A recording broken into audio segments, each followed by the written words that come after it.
राहुल गांधी के जो अभी भी प्रोटेस्ट हो रहे हैं, जंतर मंतर चालू हो गया, कांग्रेस पार्टी चालू हो गई, despite that in front of parliament अभी भी राहुल गांधी है। How do you think that he is a villain? अब अगर ऑपोजिशन लीडर ऑपोजिशन ना करे तो वो किस काम का? मैंने आप लोगों को जम्मू कश्मीर के ऑपोजिशन लीडर से तो नहीं सुना पूछते हुए कि आप फजूल में बार बार क्यों सवाल करते हो। जब वो करते हैं आपको मजा आता है, जब राहुल गांधी करते हैं आप लोग कहते हो ना ये राहुल गांधी क्यों कर रहा है। ये अब अलग अलग तराजुओं में आप इस तरह ऑपोजिशन के लीडरों को नहीं तोल सकते हो। राहुल गांधी वो कर रहा है जो मुल्क उससे एक्सपेक्ट करती है।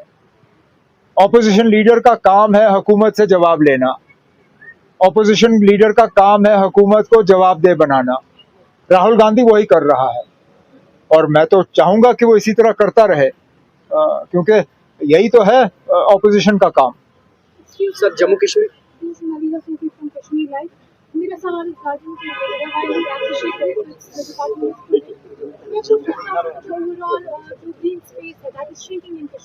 What do we expect about that?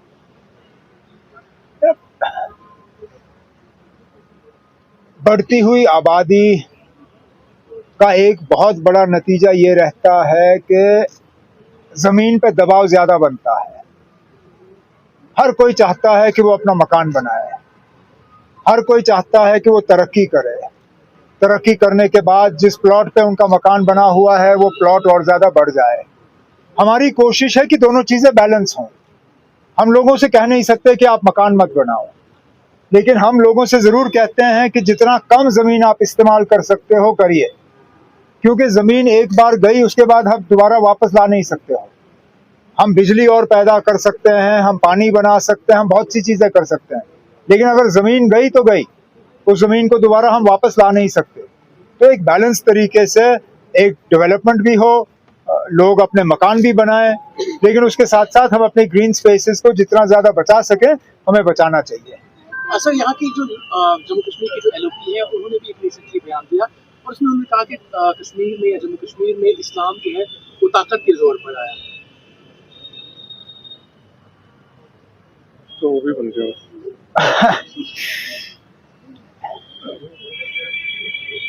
अब फिर तो मैं इतना ही कहूंगा कि हमारी हुकूमत की कारकर्दगी बहुत ही ज्यादा बेहतरीन होगी कि लीडर ऑफ द ऑपोजिशन साहब को इस हुकूमत के बारे में कहने के लिए कुछ नहीं मिला।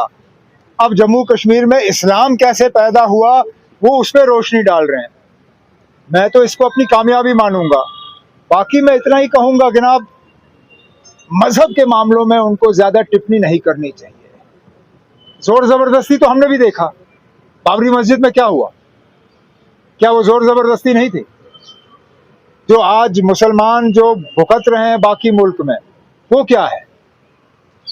तो ठीक है ना, अब उसके जो हालात हैं वो अपनी जगह, लेकिन लोगों के जज्बात के साथ उनको खिलवाड़ नहीं करना चाहिए।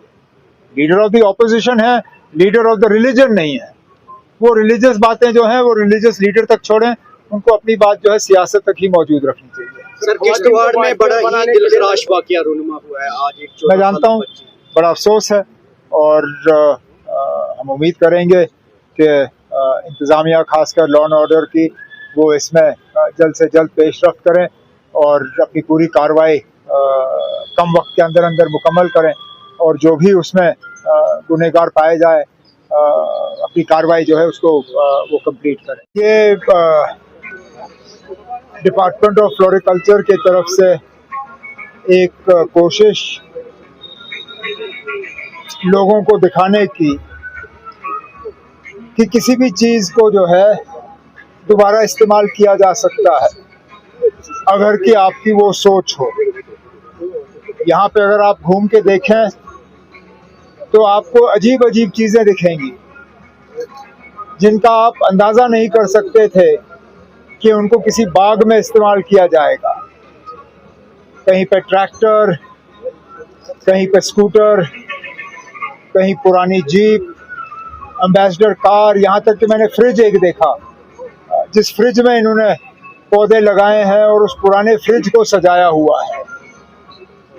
शायद डिपार्टमेंट ऑफ फ्लोरिकल्चर के तरफ से ये एक पैगाम हम सबको है कि किसी भी चीज़ को फेंकने से पहले हमें एक बार सोचना चाहिए कि क्या हम उसको दोबारा कहीं इस्तेमाल कर सकते हैं या नहीं, क्योंकि आजकल हम सब ने देखा है सॉलिड वेस्ट मैनेजमेंट और प्लास्टिक वेस्ट के डिस्पोजल का एक बहुत बड़ा मसला हमारे शहरों में भी और देहात में बना हुआ है।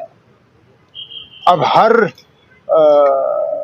रद्दी के पीस को हम सजावट के तौर पे इस्तेमाल तो नहीं कर सकते, वो मैं मानता हूँ, लेकिन अगर कहीं रिसाइकलिंग और रीयूज की गुंजाइश है तो अगर इस बाग से वही पैगाम हम ले जाएं कि जहाँ तक हो सके हम बैग्स को दोबारा इस्तेमाल करें।